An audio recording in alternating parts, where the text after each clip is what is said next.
Pokemon fucking sucks. That's what I would say if I wanted attention, looking at you, Verlicify, but this review needs a little more, how do the bigger review channels say it, nuance.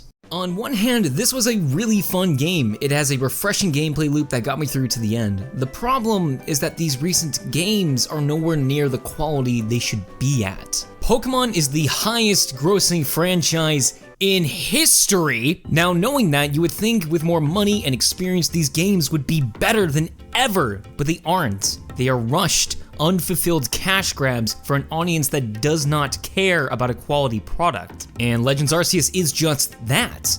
It just also happens to be more fun than any of their games in the last decade. You play as Jesus Christ, roll with me on this, sent by God to put the small-brained mortals on the right path, and you fascinate everyone around you because you can catch 3 tamed Pokemon.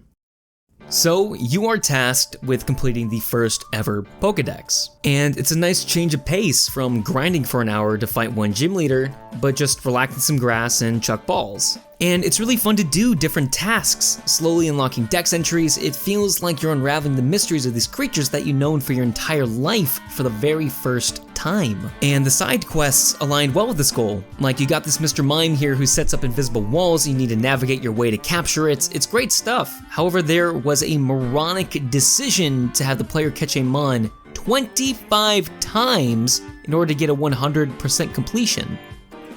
Huh? There's so much padding here that takes away the joy of finding anything, much less replaying it. And once you take away that replayability, Legends just feels like another JRPG. And you think that would be it, but no. The environments are bad, not game-breaking, but poor quality. Now, here you may be saying, oh, that's just the art style, or Pokemon isn't about the graphics, and to that, I agree.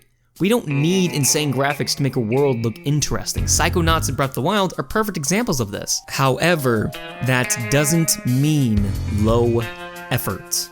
This looks like something an indie team using the Unity engine could make in a couple of months. It's either flat, open fields, or mountains and hills. There are a couple of hidden caves, and the first 3 areas have some variety, but the wonder fades fast.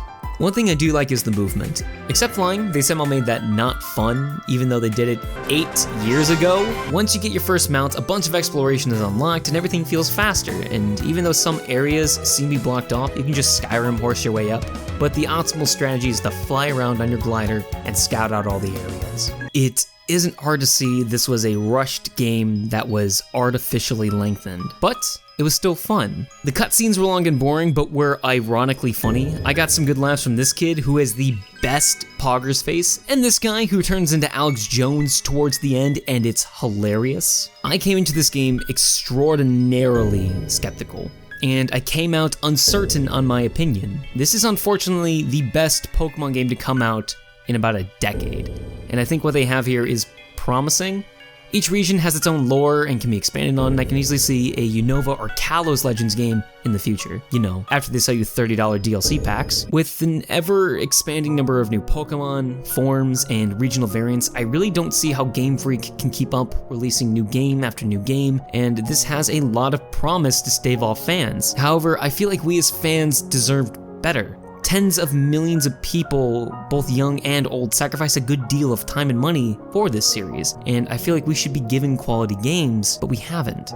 I feel like Pokemon just isn't for me anymore, and that sucks. But I still played through this because I know there are people like me who love this series and want to see it get better, only to be disappointed over and over and over. And I don't think we should praise it because it's slightly improved on one of the worst games in the series.